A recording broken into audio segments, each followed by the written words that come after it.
the quiet moments of reflection, we often find ourselves wondering about the people who have hurt us deeply. The ones who seem to care, but whose actions told a different story. People who left us feeling confused, drained, and questioning our own reality. These are the hallmarks of having encountered a narcissist. The acclaimed actor Anthony Hopkins once portrayed perhaps the most famous narcissist in film history, Hannibal Lecter. In The Silence of the Lambs, Hopkins delivered the chilling line, "All good things to those who wait." This patience, this calculated manipulation of others for personal gain, mirrors how narcissists operate in real life, waiting for the perfect moment to extract what they need from their victims. But what if there was a way to see through their facade? What if one simple question could reveal their true nature before they cause irreparable damage to your life and self-worth?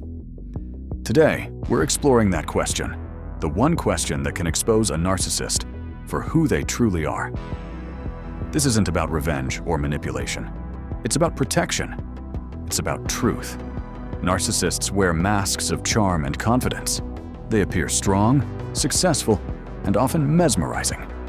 But beneath this carefully constructed exterior lies a fragile ego that requires constant feeding. They are emotional vampires, draining the life force from those around them while giving little in return. Hopkins himself has spoken about the nature of deception in human relationships.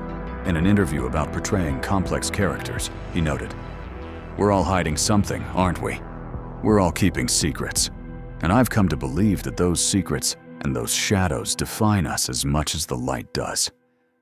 This insight cuts to the heart of narcissism, the shadow self that narcissists desperately conceal from the world and even from themselves. They project an image of perfection while hiding a deeply insecure core. So what is this powerful question that can pierce through their armor? It's simply, what happened the last time someone criticized you, and how did you respond? The beauty of this question lies in its simplicity and its inability to be easily deflected. It asks for a specific example, a story, a recollection of feelings and reactions. For a person with healthy self-esteem, this question presents no threat. They might share a moment of receiving feedback at work, an argument with a spouse, or a disagreement with a friend. They'll likely acknowledge their initial discomfort, but also what they learned or how they worked through it. But for a narcissist, this question is kryptonite. It forces them to either lie outright, which may become apparent as they struggle to construct a believable narrative where they handled criticism well, reveal their true nature by recounting how they punished the person who dared criticize them, deflect by changing the subject or making it about the person asking the question, become visibly uncomfortable or even angry that you would suggest they've ever been criticized. In the film Meet Joe Black, Hopkins delivers a line that captures the essence of truth-seeking. Stay open. Who knows? Lightning could strike. This openness to truth, even uncomfortable truth, is precisely what narcissists lack. When you ask this revealing question, watch carefully. Notice not just their words, but their body language, the flicker in their eyes, the slight tension in their voice. The truth often reveals itself in these subtle cues. Anthony Hopkins portrayed another relevant character in The Edge, where he states, "What one man can do, another can do." This empowering idea reminds us that we can learn to see through manipulation, that we can develop the skills to protect ourselves from those who would use us for their own gain. Narcissists follow predictable patterns. They idealize their targets initially, showering them with attention and seeming admiration, what psychologists call love bombing. They then devalue them over time through subtle criticism, emotional withdrawal, and manipulation. Finally comes the discard phase, where they abandon their victims, often for a new supply of admiration and control. Understanding these patterns helps us recognize when we're being manipulated.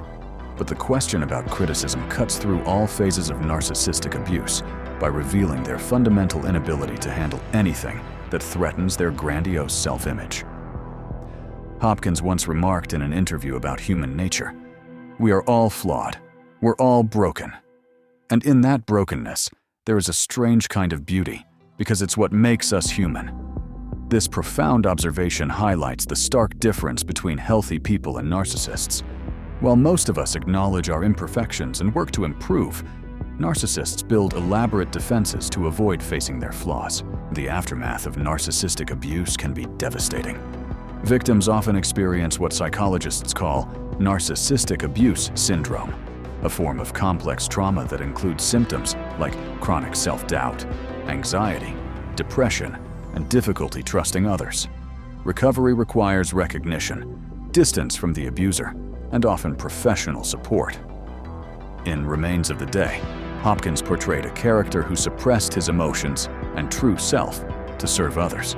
Much like victims of narcissistic abuse, often suppress their needs and identity to please their abuser. The character's eventual realization of all he has lost serves as a powerful warning about the cost of remaining in toxic relationships. When using this powerful question, timing matters. Ask it during a calm moment, not during conflict. Present it as genuine curiosity, not as a challenge or accusation. This increases the likelihood of seeing their authentic reaction rather than triggering their defensive tactics. Remember that narcissists aren't always easy to spot. They don't walk around with a label. Many are successful, charming, and well-liked in their communities. As Hopkins' Hannibal Lecter character demonstrated, sometimes the most dangerous individuals are those who can perfectly mimic normal human emotion while lacking true empathy. If you've already identified a narcissist in your life, whether a parent, partner, friend, or colleague, the most effective strategy is often limited or no contact.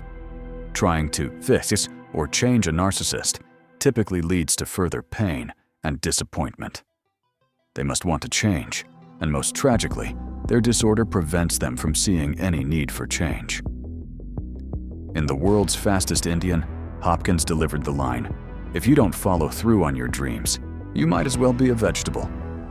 This speaks to the importance of living authentically and pursuing genuine happiness, something that becomes impossible when trapped in the distorted reality of a narcissist's making. By asking this simple yet revealing question early in relationships, you create an opportunity to see people more clearly before emotional attachment clouds your judgment. It's not foolproof, but it's a powerful tool in your arsenal of self-protection. The wisdom of Anthony Hopkins, both through his performances and his personal insights, reminds us that understanding human nature, including its darkest aspects, empowers us to live more authentic, connected lives. As he once said, "None of us are perfect, and that's the beauty of being human. We evolve, we change, we grow." May this question serve as a light, illuminating the truth about those who enter your life, helping you distinguish between those who will nurture your growth and those who will exploit your goodness for their own gain. Because ultimately, surrounding yourself with people capable of genuine love, empathy, and mutual respect is not just a path to happiness. It's essential for becoming your truest, most fulfilled self.